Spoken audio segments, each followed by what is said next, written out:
ये तबाह कैसे करता है, ये जानना बहुत जरूरी है। क्योंकि वो वायलेंस करवाता है। ये जो है ना, ये वायलेंस करवाता है, वायलेंस।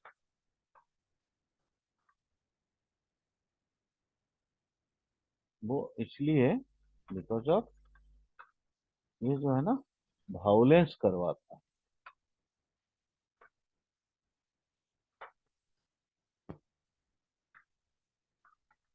अब मान लो किसी का, आपने जैसे किसी को शादी किया हो, वो अगर आपके साथ मारपीट करने लगे, तो क्या आप जिंदगी उसके साथ बिताना चाहोगे?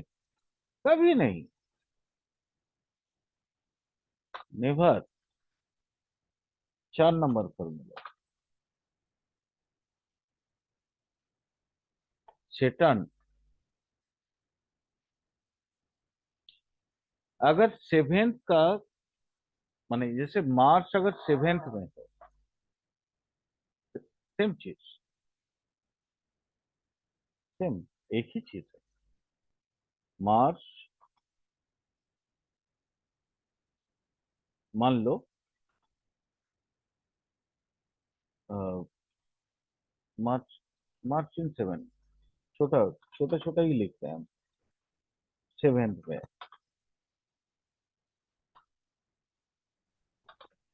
और ये सेटन, शनि महाराज जी का एस्पेक्ट पा गए, बैड एस्पेक्ट। सेटन महाराज जी का, सेटन, मैं जिससे सबसे ज्यादा डरता हूं, मैं राहु केतु से उतना नहीं डरता जितना सेटन से डरता हूं। क्योंकि सेटन महाराज कभी भी कुछ भी कर सकते हैं। हाँ, राहु केतु इनसे ज्यादा खतरनाक है, मैं मानता हूँ। बिल्कुल इस चीज को मानता हूँ, क्योंकि राहु केतु अपने एक्सिस में लेके सारे ग्रह को लेके चलते हैं। बाकी सारा 7 ग्रह मिल के जो नहीं कर सकते हैं, राहु केतु अकेला कर सकते हैं। लेकिन यहाँ छोटा सा फॉर्मूला है। अगर राहु केतु किसी को बचाना चाहे तो वो बचा भी लेते हैं। वो मैं राहु केतु का एंगल में फिर आप लोगों को कभी इसके बारे में बताऊंगा कि राहु केतु और क्या क्या कर सकते हैं। बट यहाँ जो फॉर्मूला अभी जो लिख रहे हैं, अभी जो समझाने की कोशिश कर रहे हैं, उसको आप समझ लीजिए।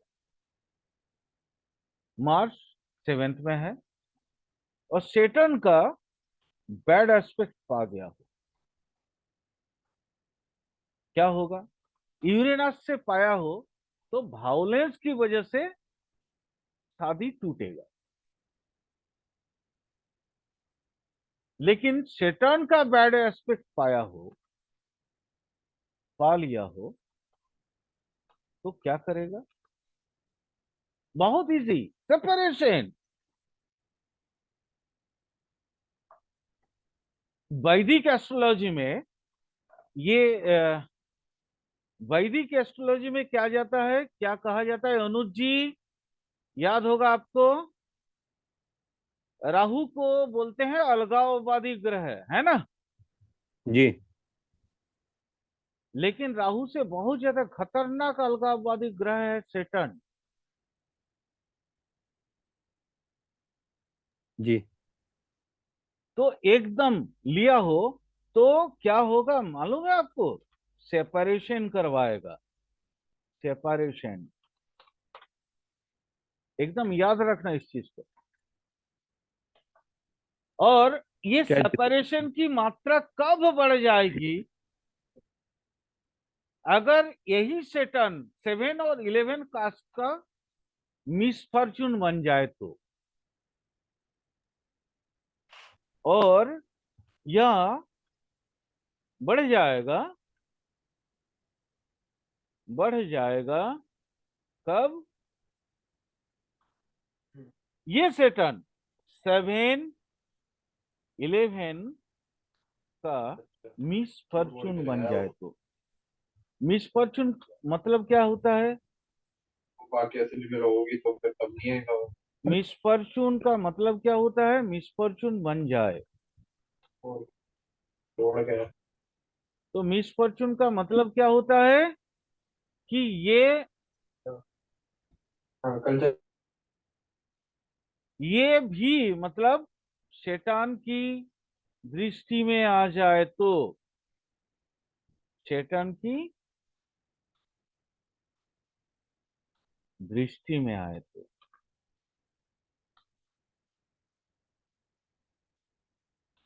आए तो छोटी चीजें हैं।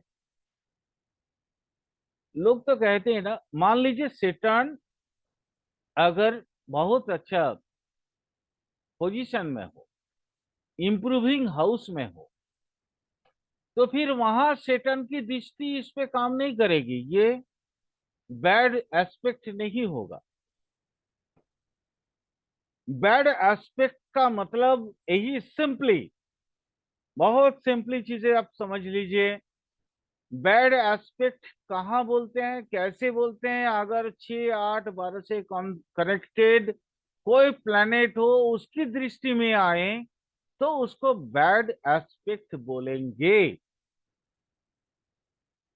यहाँ नक्षत्रों की बात नहीं कर रहे हैं, सिर्फ नक्षत्र की बात नहीं है। अगर किसी भी तरीके से कनेक्टेड हो जाए शैतान 6, 8, 12 से,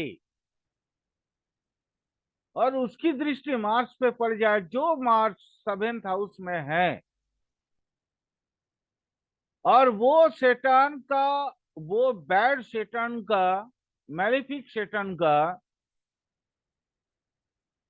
अगर दृष्टि 7th कास्प में पड़े और 11th कास्प में पड़े, 7th और 11th, तो फिर शादी टिकता नहीं है, सेपरेशन हो जाएगा, बट डिवोर्स नहीं होगा।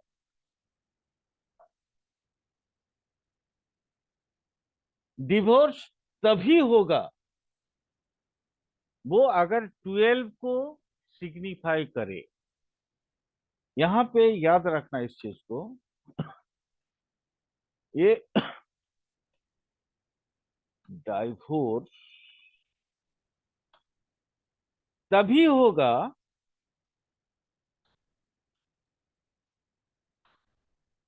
ये जो 7 और 11 का मिसफॉर्चून सेटन है, वो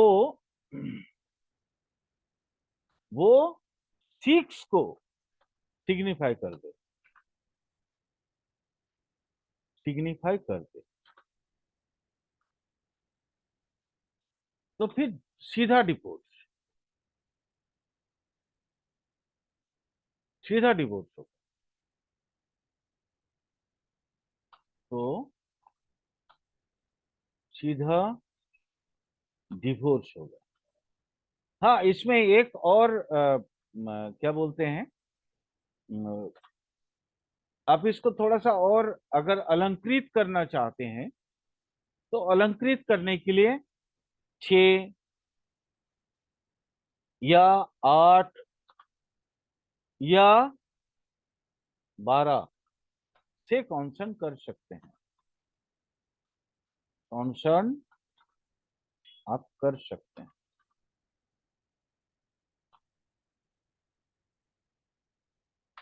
छोटी छोटी चीजें हैं, बट बहुत मायने रखता है कुंडली की जब आप पर्यालोचना करते हैं तो।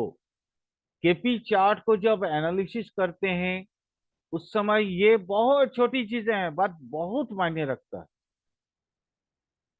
हमेशा याद रखिएगा इस चीज को। हम इसीलिए हमेशा बोलते हैं ना कि एस्ट्रोलॉजी का पढ़ाना आसान है, पढ़ना आसान है, प्रेडिक्शन बहुत गलत, माने मुश्किल होता है।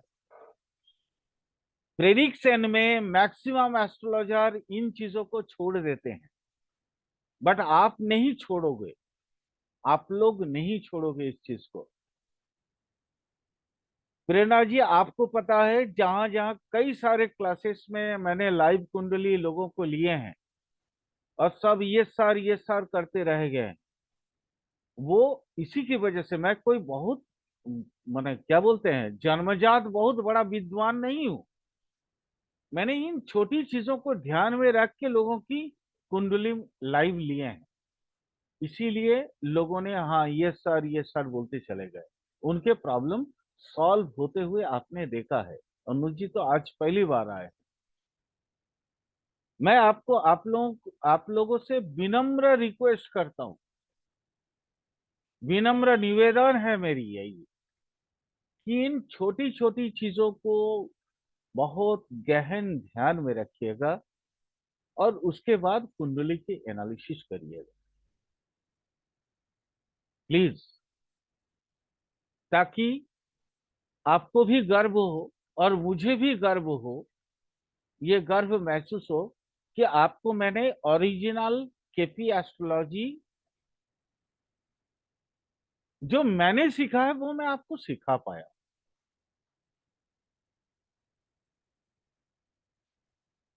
थोड़ा क्लासेस ज्यादा होंगे, घबराना मत, बट बहुत बारीकी से कोशिश कर रहा हूं चीजों को आपके सामने में एक्सप्रेस करने का, क्योंकि मुझे सीखने में बहुत समय लग गया, बट आप लोगों को उतना समय ना लगे, कोशिश यही है मेरी। 5 नंबर रूल,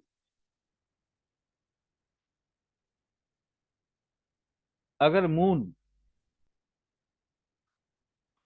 अगर मून, सेटर्न, देखिए मून हमेशा हम लोग इसको नेचुरल बेनिफिट में रखते हैं, है ना। मैं थोड़ा सा, अनुज जी आप अनम्यूट करिए ना अपने को, मैं यहाँ से म्यूट कर दिया था आपको। जी जी। देखिए अनुज जी, हम जब वैदिक पढ़ते हैं तो मून को नेचुरल बेनिफिट मानते हैं, है हाँ ना। सर, वो अमावस्या की सप्तमी से लेकर किसी पूर्णिमा की सप्तमी के बीच का जो होता है वो बढ़िया होता है। हाँ हाँ बिल्कुल बिल्कुल। वैसे अरे वैदिक ये के हिसाब से सर। ओवरऑल ओवरऑल इसको हम नेचुरल बेनिफिट मानते हैं, हाँ है ठीक ना। है सर जी। ओवरऑल इसको मैं कृष्ण पक्ष की त्रयोदशी से अमावस्या की बात छोड़ दे रहा हूँ, ठीक है। जी कृष्ण पक्ष की त्रयोदशी, चतुर्दशी और अमावस्या के दिन ये मैलिफिक बनता है, ठीक है। जी तो इन 3 दिन को अगर मैं छोड़ दूं तो ओवरऑल तो ये नेचुरल बेनिफिट है ना। जी लेकिन मैं आपको बार बार वही समझाने की कोशिश कर रहा हूं कि हम केपी एस्ट्रोलॉजी में कोई भी नेचुरल बेनिफिट या नेचुरल मेलिफिक मेलिफिक जो है मानते तो हैं, बट उसके कर्म कांडों को देख के मैं आपको मून को भी बता देता हूं, सुन लीजिए ये कब मेलिफिक है कब बेनिफिक है। कोई भी ग्रह, सिर्फ मून ही नहीं, ऐसे सान को क्रूर ग्रह मानते हैं वैदिक में हम, है ना। जी लेकिन सान भी क्रूर ग्रह बोल के कुछ होता नहीं है। ग्रह कभी भी खराब नहीं होते, ग्रह कभी भी अच्छे नहीं होते। ग्रह खराब या अच्छे रिजल्ट कैसे देते हैं, हमारी कुंडली में वो किस भाव को एडेप्ट किए हुए हैं उसके ऊपर डिपेंड होते। क्लियर। अगर जी सर। कोई भी ग्रह इंप्रूविंग हाउस, माने 1 2 3, है ना, ये 10 11 वगैरह जितना जानते हैं इंप्रूविंग हाउस, तो अगर ये अच्छे घर में सन्निवेशित हो जाए, अच्छे घर में सन्निवेशित हो जाए, अच्छे घर के ऑक्युपाई कर लें और अच्छे ग्रह से वो कनेक्टेड हो जाएं, उनकी दृष्टि हमेशा बेनिफिक होगा। लेकिन देखिए फिर भी बता रहा हूं, जैसे हम प्राइम ग्रह, प्राइम घर को, प्राइम भाव को मुख्य मानते हैं। सेवेंथ मान लीजिए शादी है, शादी की बातें कर रहे हैं हम लोग, तो यहाँ हमारे प्राइम घर कौन सा है? वो है सेवन। सेवन की एवज में सिक्स बुरा ग्रह है, बुरा घर है ना। लेकिन प्रेरणा जी, आपको याद होगा, मैंने स्पाउस, आपका मतलब हस्बैंड या वाइफ नौकरी वाले होंगे, नौकरी चाकरी करने वाले होंगे या नहीं होंगे, वहां पे मैंने 6 को लेकिन बुरा नहीं माना था। तो ये भी आपको ध्यान में रखना होगा, कौन सी ग्रह की हिसाब से हम क्या देख रहे हैं। खूबसूरती केपी की यही है, इसलिए केपी ओरिजिनल आपका प्रेडिक्शन कर देता है। अनुज जी, इसको ध्यान में रखिएगा। बहुत लेट से आप ठीक है क्लास सर। ज्वाइन किए हैं, पता नहीं आप मेरी बात को समझ पा रहे हैं या नहीं पा रहे हैं। कोई बात नहीं, नेक्स्ट और अगर हम केपी करेंगे, अगला कुछ दिन के बाद फिर केपी क्लासेस करेंगे। और मैं चाहूंगा कि आप लोग फिर से दोबारा ज्वाइन कर लें, ताकि एग्जैक्ट नॉलेज आप स्प्रेड आउट कर पाए लोगों के बीच। बहुत लोग ना बहुत बदमाशी करते हैं एस्ट्रोलॉजी के नाम पे, मैं वो होने नहीं देखना चाहता। आप लोग अगर मदद करें, 3-4 जन मुझे अगर मदद कर देना, तो मैं आप लोगों के जरिए, क्योंकि 3 से बढ़ के 9 होगा, 9 से बढ़ के 27 होगा, इस तरह से तो होते रहेगा ना। तो ओरिजिनल जो एस्ट्रोलॉजी वो स्प्रेड आउट हो जाएगा। यही मेरा मूल उद्देश्य है ये क्लासेस का, फ्री क्लासेस का।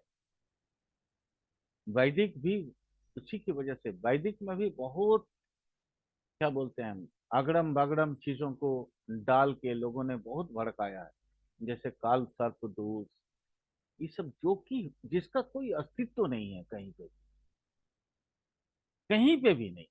मैं ऋग्वेद से लेके अभी तक की जितने भी किताबें हैं, कहीं पे भी नहीं है। ये बाद में पुरोहित, जब समाजपति लोग अपने एस्ट्रोलॉजी के जरिए लोगों को डराना शुरू किए, अपना माने क्या कहते हैं, तिजोरियां भरना शुरू किए, तब से ये दोष चालू हो गया। ये भौम दोष मतलब कुब्ज दोष। आप मेरे बात को समझ रहे हैं ना अनुज जी, मैं कौन कौन सी दोषों के बारे में बता रहा हूँ? जी। भौम दोष, या कुब्ज दोष, काल सर्प दोष, पितृ रीढ़, मातृ रीढ़। सर ये सब कुछ एस्ट्रोलॉजी में था ही नहीं कभी। ये समाजपति, उन समाजपतियों के जरिए ये एस्ट्रोलॉजी में अडेप्टेड हो गया, जिनको डरा धमका के आपसे पैसा लेना था। भाई मैं स्टेट कार्ड बोलने वाला इंसान हूं। बुरा लगे तो आपको लगेगा, मुझे नहीं लगेगा। ठीक है, माफ कर देना बुरा लगे तो। मून, सेटर्न, यूरेनस और मार्स। मून, सेटर्न, यूरेनस और मार्स, बार बार देखिए हम इसी जगह पे अटके हुए हैं। मून, सेटर्न, यूरेनस, मार्स, इसी जगह पे अटके हुए हैं। इससे ज्यादा आगे बढ़ ही नहीं रहे हैं। क्योंकि ये जो 4 ग्रह है, ये 4 ग्रह मैक्सिमम मैरिज लाइफ को नष्ट करते हैं। और ये तरह तरह की अपनी एस्पेक्ट लेके, अपने कनेक्शंस लेके तबाह करते हैं मैरिड लाइफ को। देखिएगा, 100 कपल्स होंगे, 100 कपल में से 2 या 3 ही कपल, 2 या 3 या मैक्सिमम 5% खुशहाल होते हैं। बाकी 95% कहीं ना कहीं प्रॉब्लम में होते हैं। उसके लिए बहुत सारा कारण है। कारण क्या है? हम जब एस्ट्रोलॉजर के पास अपना कुंडली दिखाने के लिए ले जाते हैं, अनुज जी आप मेरी बात को शायद समझ पाएंगे क्योंकि आपने वैदिक पढ़ा हुआ है। जी आ, हम क्या करते हैं वहां पे जाके अष्टकूट निर्माण करते हैं, अष्टकूट देखते हैं, है ना, कुट विचार जी करते हैं ना। आप मैरिज मैचिंग जी सीखे या नहीं सीखे? सर, सीखा हुआ है वो। देखिए, इसका पूरा कोर्स किया था मैं मैरिज का ना, मैरिज और बच्चे का, लेकिन वो कोर्स तो कराए थे यहाँ पर, लेकिन वो प्रिडिक्शन लेवल पे भी नहीं जा पा रहे सर हम। नहीं कोई बात नहीं, आप मेरी बात को शायद समझ रहे हाँ होंगे हाँ, ना। वो सर किया था अष्टकूट, सर, किया था सर। अष्टकूट निर्माण हम करते हैं, अष्टकूट की हाँ विचार सर, करते करते हैं। हैं, गुणों का विचार जी करते हैं, है ना, गणों का जी विचार करते हैं, गण कौन सा, राक्षस नर या देवगण, विचार करते हैं ना सर हम लोग। जी जी रज्जु दशा विचार करते हैं, पता जी। नहीं रज्जु दशा सीखे या नहीं सीखे, सर कोई बात नहीं नहीं। नहीं सर, नहीं सीखा सर, सुना है सर नाम, लेकिन सीखा नहीं है। तो हम लोग ना ये मैरिज मैचिंग जब करते हैं, इन सारे चीजों पे हम 36 गुण मिलान करते हैं। 36 गुण में अगर 19 से 20 गुण के ऊपर हो जाए, हम बोलते हैं ना कि ठीक है राज जोटो, बोलते हैं ना। बट सर हमने कभी कोशिश ये नहीं करते कि दोनों का प्रकृति या स्वभाव मिलता या नहीं मिलता, सिर्फ गण देख के स्वभाव मिलाने की बात करते हैं। बट गण से मैं अपनी अपनी प्रैक्टिकल लाइफ की बता रहा हूं कि नरगण की शादी राक्षस गण से बहुत अच्छा टिका हुआ है। आज तक उनके घर में शांति ही शांति है। होना नहीं चाहिए था ना ऐसा, अगर ये सही होता तो सर अपने को सोचना पड़ेगा, खुद के अंदर परिवर्तन या रिसर्च की वो थ्रिल लानी पड़ेगी, ताकि हम भी ओरिजिनल चीज को सीख पाए, ओरिजिनल चीज को समझ पाए। सर ये बहुत जरूरी है। इसी तरह के मैं आपको ये चीज बता रहा हूं, मान लीजिए क्योंकि आप देखिए हम लोग जब मिलान करते हैं तो मून को बहुत बड़ा मानते हैं, क्योंकि मून चंद्र लगन है ना। चंद्र लगन का तो मिलान होता ही है, सूर्य लगन की मिलान होता है, अपनी लगन की मिलान होता है। बट यहां आप देखिए, मून, सेटर्न, यूरेनस और मार्स, मैं आपको जो रूल बता रहा हूं, अगर ये क्या बोलते हैं, ये ग्रह जो है सेवेंथ का सेवेंथ का सेवेंथ कास्पल सब लड़का के सेवेंथ कास्प का या सेवेंथ में ही सातवां भाव, जो सप्तम भाव होता है, वो सप्तम भाव में हो। बस यूं मैं आपकी वैदिक की बातें ही यहाँ पे लिख दे रहा हूं कि सप्तम भाव में हो, भाव में हो, ताकि आपको भी समझ में आ जाए, सप्तम भाव में हो। बट ये एक दूसरे से एनिमिटी बन जाए, बट ये ये जो है एडवर्स इफेक्ट में आ जाए, एडवर्स एस्पेक्ट, कोई भी किसी तरह से इफेक्ट में आ सकता है, एस्पेक्ट में हो, स्थान परिवर्तन के जरिए हो, या नक्षत्र परिवर्तन के जरिए हो, स्थान या नक्षत्र।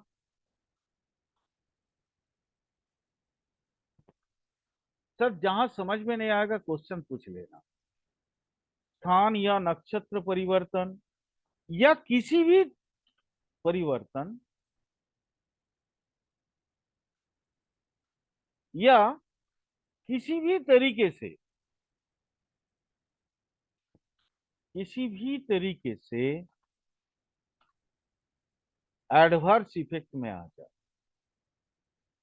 एडवर्स इफेक्ट में आ जाए,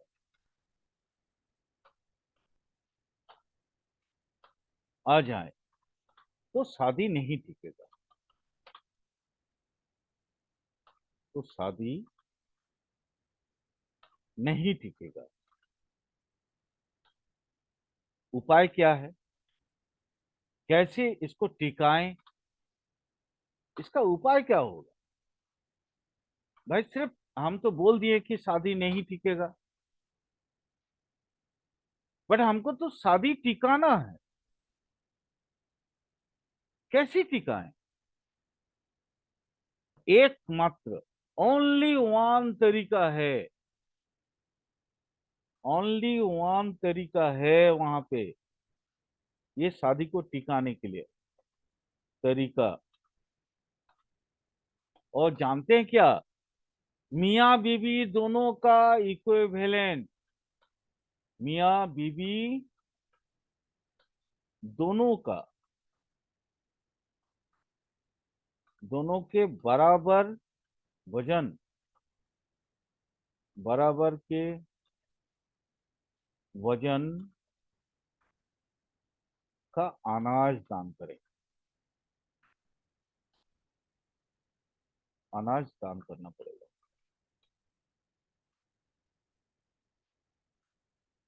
यानी कि जैसे सर आपने बताया कि अगर सेवंथ हाउस में मून सैटर्न यूरेनस मार्स हो, या फिर वो सेवन कस्पल हो,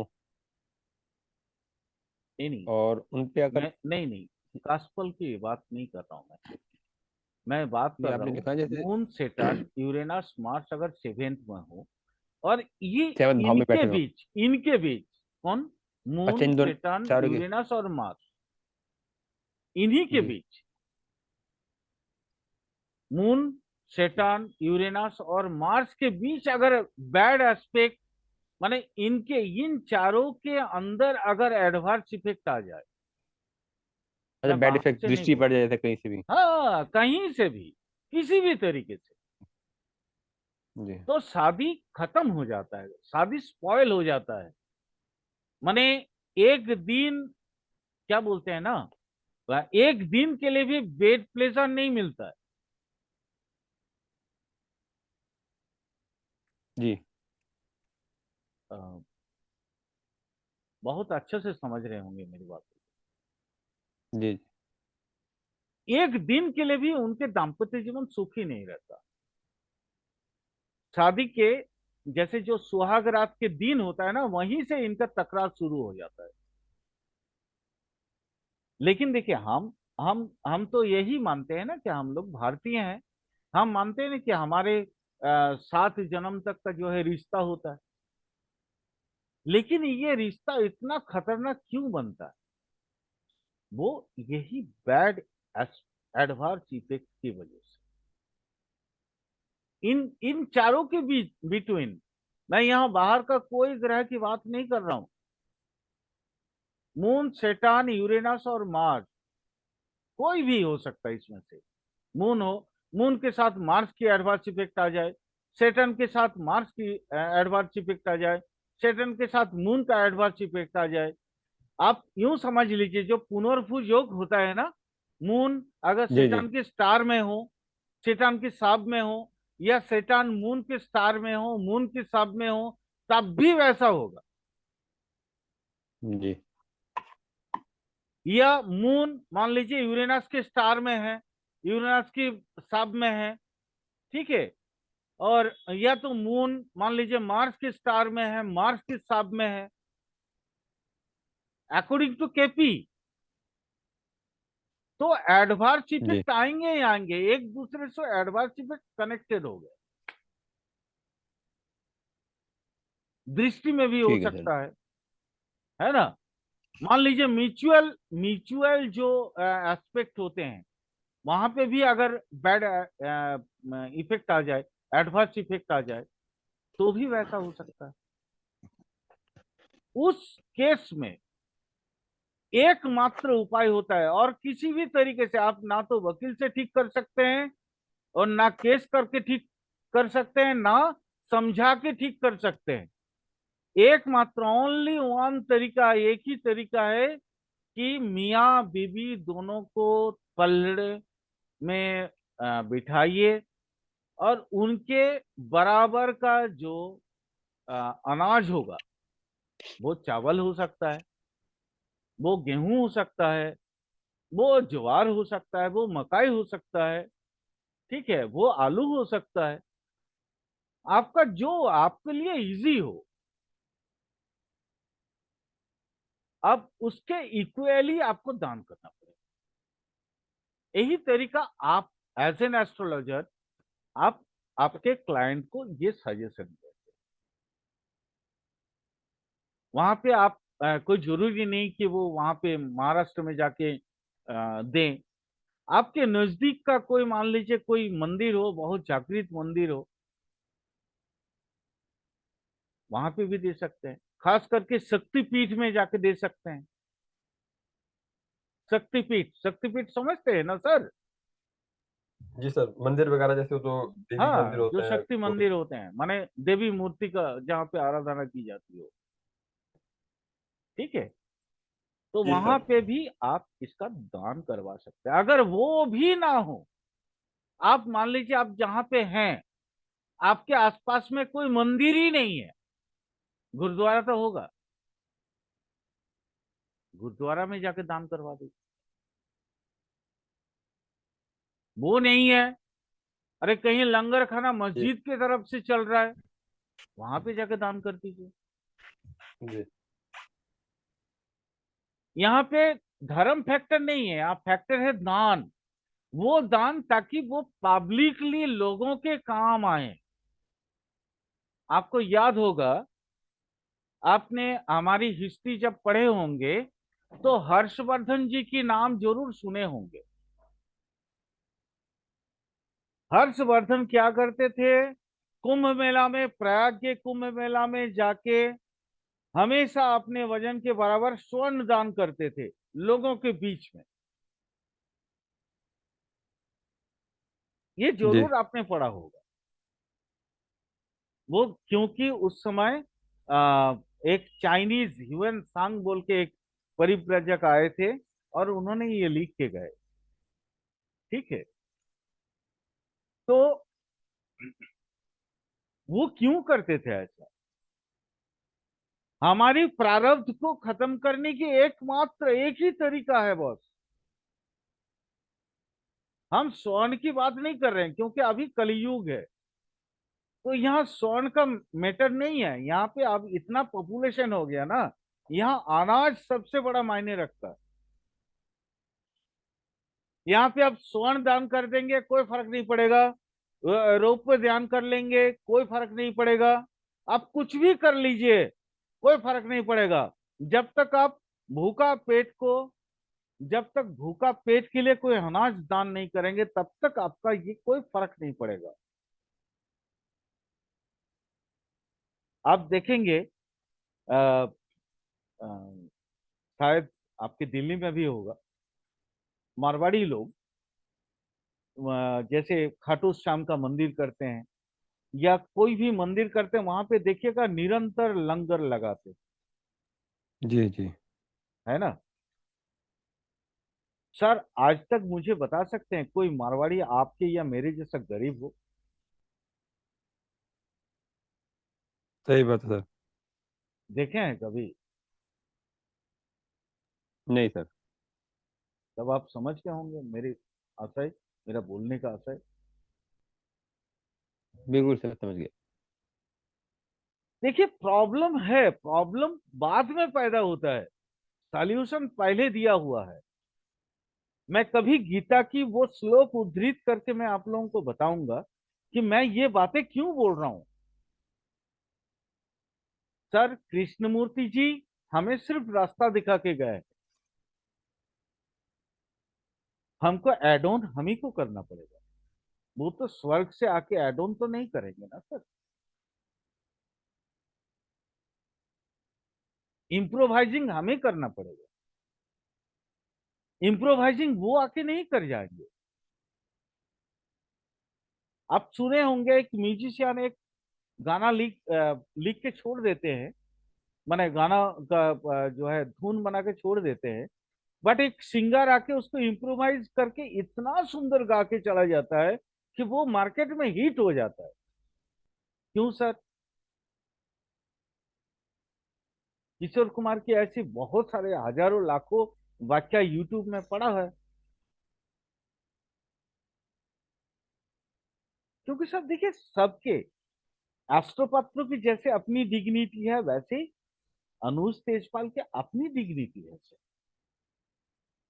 आपकी एक मौलिक अवधारणा खुद की है। सर मैं क्या गलत बोल रहा हूं? नहीं सर, आप ठीक कह रहे हैं। क्योंकि हो सकता है आपके और मेरे बीच किसी मत में अनैक्य हो सकता है, वहां पे विभेद हो सकते हैं, विरोध हो सकता है, लेकिन अल्टीमेट चीजों तो आप भी अपनी निगाहों से देख रहे हो ना सर। आप अपनी पॉइंट ऑफ व्यू से देख रहे हो, मैं अपनी पॉइंट ऑफ व्यू से देख रहा हूं, कोई और अपनी पॉइंट ऑफ व्यू से देख रहा है। हर एक की पॉइंट ऑफ व्यू अलग होता है सर। इसीलिए फिलोसॉफी कभी भी क्या है ना, एक जैसा नहीं रहता। चरई व्यति च चक्र, चलते चलते ही चक्र बनता है सर। एक बहुत अच्छा कहावत है बांग्ला में, गाइते गाइते गोला, बोईते बोईते नाला। मतलब आप गाते रहेंगे तो आपका गले का रिवाज सही हो जाएगा, और अगर पानी की धारा निरंतर बहते रहे तो वो एक कैनाल बन जाएगा, एक नाला बन जाएगा। सर हम लोग भी वैसे ही हैं। अगर आप प्रयास करें तो सर भगवान ने आपको सब कुछ दे रखे, ईच एंड एवरीथिंग जो आपकी जरूरत है। हम लोग क्या होते हैं ना, हम अपने आप को समझ नहीं पाते हैं कि हमारी हमारी कमजोरी कहाँ है, हमारी ताकत कहाँ है। एस्ट्रोलॉजी आपको आपकी कमजोरी और ताकत से पहचान करवाता है। एस्ट्रोलॉजी कोई मामूली चीज नहीं है सर। नहीं तो इसको दैवज्ञ नहीं बोले जाते हैं कोई भी एस्ट्रोलॉजर को। माने देवताओं की भाषा को समझना, दैवज्ञ उसी को बोलते हैं। हम तो मानते ही ना ये डिवाइन सोर्स है।